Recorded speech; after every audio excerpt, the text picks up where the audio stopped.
കാറും കോളും ഒഴിഞ്ഞു. CPI CPM വിവാദം മാറി. ഒരുപാട് ക്ഷേമ പ്രവർത്തനങ്ങളൊക്കെ അല്ലെങ്കിൽ ക്ഷേമ കാര്യങ്ങളൊക്കെ ഇന്നലെ സർക്കാർ പ്രഖ്യാപിച്ചു. വിവിധ വിഭാഗം ജനങ്ങൾക്ക് ആനുകൂല്യമൊക്കെ കൊടുക്കാൻ തീരുമാനിച്ചു. പക്ഷെ അപ്പോഴും NEPയുടെ വിഷയം ഇവിടെ നിൽപ്പുണ്ട്. വളരെ ഗൗരവമായ ചില ചോദ്യങ്ങളുണ്ട്. ആ ചോദ്യങ്ങൾക്ക് ഉത്തരം കാണാതെ കേരളത്തിൻ്റെ വിദ്യാഭ്യാസ രംഗത്തിന് ഇനി ഒരു മില്ലിമീറ്റർ പോലും മുമ്പോട്ട് പോകാൻ പറ്റത്തില്ല. ഇതിൻ്റെ ഗ്രാവിറ്റി വളരെ വലുതാണ്. ദേശീയ തലത്തിലൊരു പോളിസി വന്നാൽ, അത് ഏത് വിഷയത്തിലാകത്തൊരു പോളിസി വന്നാൽ, ഒരു നയം വന്നാൽ, സംസ്ഥാനത്തും അങ്ങനെ തന്നെയാണ്, ഒരു നയം അംഗീകരിച്ചാൽ പിന്നെ വരുന്ന എല്ലാ കാര്യങ്ങളും ആ നയത്തിൽ പറഞ്ഞിരിക്കുന്നതായിരിക്കും ചെയ്യുന്നത്. അങ്ങനെയാകുമ്പോൾ 2020 വന്ന ദേശീയ വിദ്യാഭ്യാസ നയത്തിൽ പറഞ്ഞിരിക്കുന്ന കാര്യങ്ങളാണ് ഇനി രാജ്യത്ത് ചെയ്യാൻ പോകുന്നത്. 3 തരത്തിലുള്ള ഇടപെടലാണ് അതിനകത്ത് പറയുന്നത്. ഒന്ന് സ്ട്രക്ചറലായിട്ടുള്ള ചേഞ്ചസ് വരും, അക്കാഡമിക് ആയിട്ടുള്ള ചേഞ്ചസ് വരും. അക്കാഡമിക് ചേഞ്ചസിൽ സിലബസ് ഓറിയൻറ്റഡ്, കരിക്കുലം ഓറിയൻറ്റഡ് ആയിട്ടുള്ള ചേഞ്ചസ് വരും. ഈ 3 ചേഞ്ചസും NCERTയിൽ വന്നുകൊണ്ടിരിക്കുന്നു, ആൾറെഡി വന്നു കഴിഞ്ഞു. സൈനിക സ്കൂളുകളിൽ, CBSE സ്കൂളുകളിൽ, ICSE സ്കൂൾ, ICSE വേറെ ബോർഡാണെങ്കിൽ ICSE സ്കൂളുകൾ, അതുപോലെ തന്നെ കേന്ദ്രീയ വിദ്യാലയങ്ങൾ, നവോദയ വിദ്യാലയങ്ങൾ, ഇവിടെയൊക്കെ ഇത് നടപ്പിലാക്കി കഴിഞ്ഞു. ആ സിലബസ് ഉൾപ്പെടെ നടപ്പിലാക്കി കഴിഞ്ഞു.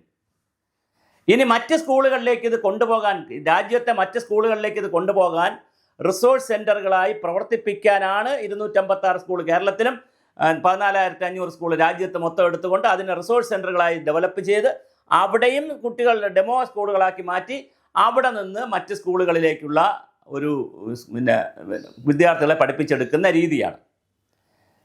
ഇതിനകത്ത് വളരെ മനോഹരമായ ഒരുപാട് നല്ല കാര്യങ്ങളുണ്ട്. PM ശ്രീയിലുമുണ്ട്, NEPയിലുമുണ്ട്. NEP ആസച്ച് പറ്റില്ല എന്ന് കേരളത്തിന് മാറി നിൽക്കാൻ കഴിയില്ല. കോടതി പോയി പോലും മാറി നിൽക്കാൻ കഴിയില്ല. കാരണം അതൊരു പോളിസിയാണ്. പോളിസി എടുക്കരുതെന്ന് ഗവൺമെൻറ് ഓഫ് ഇന്ത്യക്ക് ഒരു പോളിസി എടുക്കരുതെന്ന് സുപ്രീം കോടതിക്ക് പറയാൻ പറ്റുമോ? അങ്ങനെ പറയാൻ പറ്റത്തില്ല. ആകെപ്പാടെ കൺകറന്റ് ലിസ്റ്റ് കിടക്കുന്നത് കൊണ്ട് ഇത് നിർബന്ധിക്കാതിരിക്കാം. ഓക്കെ, സ്റ്റേറ്റ് സെൻട്രൽ ലിസ്റ്റ് രണ്ടിടത്തും കൂടെ ഉള്ള ഒരു കൺകറന്റ് ലിസ്റ്റിലായതുകൊണ്ട് 2 കൂട്ടർക്കും വിദ്യാഭ്യാസത്തിൽ കൊടുക്കാൻ അവകാശമുള്ളത് കൊണ്ട് കമ്പൽ ചെയ്യാതിരിക്കാം, അല്ലെങ്കിൽ വേറെ രൂപത്തിലേക്കൊക്കെ പോകാതിരിക്കാം. പക്ഷേ ടൈപ്പ് ഈ പല കാര്യങ്ങളും ടൈപ്പ് ചെയ്യേണ്ടി വരും. എന്തുകൊണ്ട് SSCയുമായി ടൈപ്പ് ചെയ്യുന്നു? ഇത് കൂടുതൽ പഠിക്കുമ്പോഴാണ് ഇതിൻ്റെ കോംപ്ലിക്കേഷൻ മനസ്സിലാവുന്നത്. SSCക്ക് സർവശിക്ഷാ അഭിയാന് ഫണ്ട് കൊടുക്കാത്തത് ഈ PM ശ്രീ സ്കൂളുകൾ നടപ്പിലാക്കുന്നത് സർവശിക്ഷാ അഭിയാൻ്റെ പൈസയും കൂടി എടുത്തിട്ടാണ്. ഇതാണ് വിഷയം. ഇതിൻ്റെ സങ്കീർണത അവിടെയാണ്. അതായത് കേന്ദ്ര സർക്കാർ 60%, 40% കേരള സർക്കാർ. ഈ കേന്ദ്ര സർക്കാരിൻ്റെ 60% എന്ന് പറയുന്നത് SSA ഫണ്ടുമായി കൂടി ലിങ്ക് ചെയ്തിട്ടുള്ള പൈസയാണ്. അപ്പോൾ SSAയിൽ നിന്ന് വിട്ടിട്ടുള്ള പൈസ അല്ലത്. അപ്പോൾ സ്വാഭാവികമായി SSAക്ക് പൈസ കൊടുക്കണമെങ്കിൽ SSAയുടെ പല പൈസയും എടുത്താണ് PM ശ്രീ ചെയ്യാനുള്ളത്, PM ശ്രീ സ്കൂളുകൾ ചെയ്യാനുള്ളത്. അപ്പോൾ PM ശ്രീ സ്കൂളുകൾ അങ്ങനെ ചെയ്യാനുമായിട്ട് വേറെ പൈസ എടുക്കാൻ പറ്റാതെ SSAയുമായി ക്ലബ്ബ് ചെയ്യുമ്പോൾ SSAക്ക് മാത്രമായിട്ടൊരു ഫണ്ട്, PM ശ്രീക്ക് മാത്രമായിട്ടൊരു ഫണ്ട്, NEPക്ക് മാത്രമായൊരു ഫണ്ട്, അങ്ങനെ നിങ്ങൾ ഒന്ന് ചെയ്തോ അങ്ങനെ കൊടുക്കാൻ കേന്ദ്ര ഗവൺമെൻറ്റിൻ്റെ ഈ നയത്തിൽ പറ്റില്ല. ഇതൊരു സങ്കീർണമാണ് ഈ വിഷയം. അതുകൊണ്ട് തന്നെ NEP നടപ്പിലാക്കാതെ രാജ്യത്തിന് മുമ്പോട്ട് പോകാൻ പറ്റത്തില്ല. രാജ്യത്ത് മീൻസ് നമ്മുടെ സ്റ്റേറ്റിന്. അതുകൊണ്ടാണല്ലോ PM ഉഷയിൽ നടപ്പിലാക്കിയത്. ഇപ്പോൾ SFI PM ഉഷയിലെ കാര്യങ്ങൾ നടപ്പിലാക്കിയതിനെതിരെ കാർഷിക സർവകലാശാലയെ സമരം ആരംഭിക്കുന്നു, പ്രസാദിനെതിരെ സമരം ആരംഭിക്കുന്നു. അതേ SFI തന്നെ മറ്റെല്ലാ കോളേജുകളിലും സമരം ആരംഭിക്കണം. കാരണം എല്ലാ കോളേജിലും FY UGP വന്നല്ലോ, 4 ഇയർ അണ്ടർ ഗ്രാജുവേറ്റ് പ്രോഗ്രാം എല്ലാ കോളേജിലും വന്നല്ലോ. കണ്ണൂർ സർവകലാശാലയ്ക്ക് NEP അനുസരിച്ച് 100 കോടി രൂപയാണ് കൊടുത്തത്. അതിനുള്ള ഇൻഫ്രാസ്ട്രക്ചർ അവരുണ്ടാക്കുകയാണ്.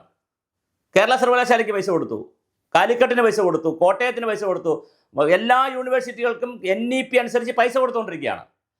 NEP അനുസരിച്ചുള്ള PM ഉഷ എന്ന് പറയുന്ന ഹയർ എഡ്യൂക്കേഷൻ മേഖല, അതായത് ഡിഗ്രി മുതൽ മുകളിലോട്ടുള്ള ഹയർ എഡ്യൂക്കേഷൻ മേഖലയിൽ NEP നടപ്പിലാക്കി കഴിഞ്ഞു. B.Ed അതനുസരിച്ച് വരുന്നു. TTCക്ക് മാറ്റം വരുന്നു. TTC ആൾറെഡി മാറിക്കഴിഞ്ഞു. ട്രെയിനിങ് സെൻറ്ററുകൾക്ക് മാറ്റം വരുന്നു. ട്രെയിനിങ് പാറ്റേണിന് മാറ്റം വരുന്നു. UGC ഇല്ലാതാവുന്നു. ഈ വളരെ വലിയ തോതിലാണ് ഈ പരിഷ്കാരങ്ങൾ രാജ്യം മുമ്പോട്ട് പോയിക്കൊണ്ടിരിക്കുന്നത്. ആ പരിഷ്കാരത്തിൽ നിന്ന് കേരളം വിട്ടു നിന്നാൽ എങ്ങനെ ഇരിക്കും? കേരളം ഇന്ത്യയിൽ നിന്ന് ഔട്ടാവും. അത് നമ്മുടെ കുട്ടികളോട് ചെയ്യുന്ന വലിയ ചതിയാണ്. കുട്ടികളോട് അങ്ങനെ നമുക്ക് ചെയ്യാൻ പറ്റുമോ? അപ്പോൾ ഇതെങ്ങനെയാണ് ഇതിന് പരിഹാരം കാണുക? രണ്ട് കൂട്ടരും കൂടി ഒരു ടേബിളിൻ്റെ ചുറ്റും ഇരിക്കണം, കേന്ദ്ര ഗവൺമെൻറ്റും സംസ്ഥാന ഗവൺമെൻറ്റും. സിലബസ് ഓക്കെ, ഗാന്ധിജിയെ കൊന്നു, ഗാന്ധിജിയെ കൊന്നില്ല, ഗാന്ധിജിയെ കൊലപാതകത്തിലാണ്, അസാസിനേഷനാണ്, ഡെഡാണ്, മരണമാണ്, അന്തരിച്ചു, അതൊക്കെ ഒരു വിഷയം. അതത്ര പിന്നെ മുഗൾ സാമ്രാജ്യത്തെക്കുറിച്ച് പഠിപ്പിക്കുന്ന ഒഴിവാക്കി, അല്ലെങ്കിൽ കുറേ കാര്യങ്ങൾ NCERT നിന്ന് ഒഴിവാക്കി, പുതിയ കാര്യങ്ങൾ വച്ചു, ഇന്ത്യൻ നോളജ് സിസ്റ്റം വരുന്നത്, അതെല്ലാം സിലബസ് ഓറിയൻറ്റഡ് കാര്യങ്ങളാണ്. അപ്പോൾ സിലബസ് ഓറിയൻറ്റഡ് ആയിട്ടുള്ള കാര്യങ്ങളിൽ ഒരു സെറ്റിൽമെൻറ്റ് വേണം കേന്ദ്രവും സംസ്ഥാനവും. പക്ഷേ അതിൽ കേന്ദ്രം പറയുന്നത് ഞങ്ങൾ സിലബസിൽ ഇടപെടുന്നില്ല, സിലബസ് നിങ്ങളുടേതാണ്, SCERTയുടേതാണ്, അതൊരു NCERT പാറ്റേൺ പറയുന്നേ ഉള്ളൂ, ഞങ്ങൾ ഇടപെടുന്നില്ല എന്നാണ് കേന്ദ്ര വിദ്യാഭ്യാസ സെക്രട്ടറിയും കേന്ദ്ര ഗവൺമെൻറ് ആൾറെഡി പറഞ്ഞു കഴിഞ്ഞു, ഞങ്ങൾ ഇടപെടുന്നില്ല. അതിൽ കൂടുതൽ ക്ലാരിറ്റി വരുത്തണം.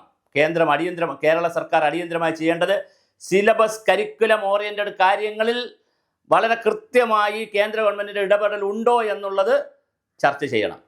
അങ്ങനെ കേന്ദ്ര ഗവൺമെൻറ് ഇടപെടൽ ഉണ്ടെങ്കിൽ അതിനെ ഏത് തരത്തിലുള്ള ഇടപെടലാണ്, എത്ര ലെവൽ വരെ വരും, അതെങ്ങനെ നമുക്ക് താല്പര്യമുണ്ടോ താല്പര്യമില്ലയോ എന്നുള്ള കാര്യത്തിൽ ചർച്ച നടത്തി നമ്മൾ അതിനാവശ്യമായ കാര്യങ്ങൾ ചെയ്യണം. പക്ഷേ ഇപ്പം തന്നെ NCERT പറഞ്ഞ പല കാര്യങ്ങളും ചെയ്യാതെ ഇന്ത്യൻ നോളജ് സിസ്റ്റത്തിൻ്റെയൊക്കെ കേരള കാര്യങ്ങളിൽ കേരള നവോത്ഥാന നായകരെ പഠിപ്പിക്കുകയും കേരളത്തിലെ നോളജ് സിസ്റ്റമൊക്കെയാണ് ഇപ്പോൾ പഠിപ്പിക്കുന്നത്. അതിനുവേണ്ടി സെപ്പറേറ്റ് ബുക്കൊക്കെ ഇറക്കിയിട്ടുണ്ട് ശിവൻകുട്ടി തന്നെ. അപ്പോൾ ആൾറെഡി അത് പ്രാക്ടീസ് ചെയ്ത് കഴിഞ്ഞു. NEPയുടെയും PMശ്രീയുടെയും ഒരുപാട് കാര്യങ്ങൾ ഇവിടെ പ്രാക്ടീസ് ചെയ്ത് കഴിഞ്ഞു കേരളത്തിൽ. അതാണ് എൻ്റെ ഒരു തമാശ. പിന്നെ PM ശ്രീ സ്കൂളുകൾ എന്ന് പറഞ്ഞാൽ സെപ്പറേറ്റ് 256 സ്കൂളിൻ്റെ കഥയാണ് ഇനി വരുന്നത്.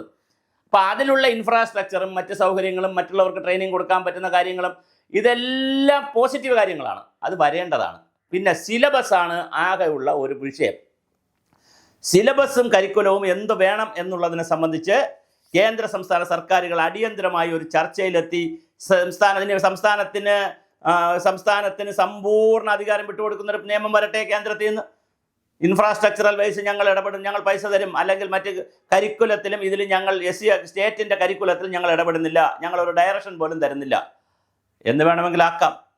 പക്ഷെ അങ്ങനെയൊക്കെ ചർച്ച ചെയ്യാതെ, വളരെ പോസിറ്റീവായ ഡിസ്കഷൻ ജനറേറ്റ് ചെയ്യാതെ, സുവോ മോട്ടോ കയറി ഒപ്പിട്ടതും ഏകപക്ഷീയമായി പിന്മാറുന്നതും കത്തയക്കുന്നതിലൂടെയൊക്കെ സംഭവിക്കുന്നത് നമ്മുടെ വിദ്യാഭ്യാസ രംഗത്ത് നിന്ന് ഇപ്പം തന്നെ ആൾറെഡി കുട്ടികൾ കേരളത്തിൽ നിന്ന് പുറത്തു പോയിക്കൊണ്ടിരിക്കുന്നു. അതിൻ്റെ എണ്ണം കൂടും. അത് രാജ്യത്തിൻ്റെ വിവിധ ഭാഗങ്ങളിൽ പോകുന്നതിൻ്റെ എണ്ണം കൂടും. മറ്റ് സംസ്ഥാനങ്ങളിലേക്കും മറ്റ് രാജ്യങ്ങളിലേക്ക് പോകുന്നവരുടെ എണ്ണം കൂടുമെന്ന് മാത്രമല്ല, കമ്പ്യൂട്ടർ വന്ന കാലഘട്ടത്തിൽ നമ്മൾ കമ്പ്യൂട്ടറിനെ എതിർത്തതുപോലെ പിന്നെ അവസാനം നമ്മൾ പിറകെ പോകേണ്ടി വന്നതുപോലെ NEPയുടെ പിറകെ നമുക്ക് പോകേണ്ടി വരും എന്നുള്ള കാര്യം ഉറപ്പാണ്. കാര്യം NEP എന്ന് പറയുന്നത് ഒരു പരിഷ്കാരമാണ്. ആ പരിഷ്കാരത്തിൽ നിന്ന് രാജ്യത്തിന് പിന്നോട്ട് പോകാൻ പ്രയാസമാണ്. ആ പരിഷ്കാരത്തിൽ കേരളത്തിന് കയറുകയോ കയറാതിരിക്കുകയോ ചെയ്യാം.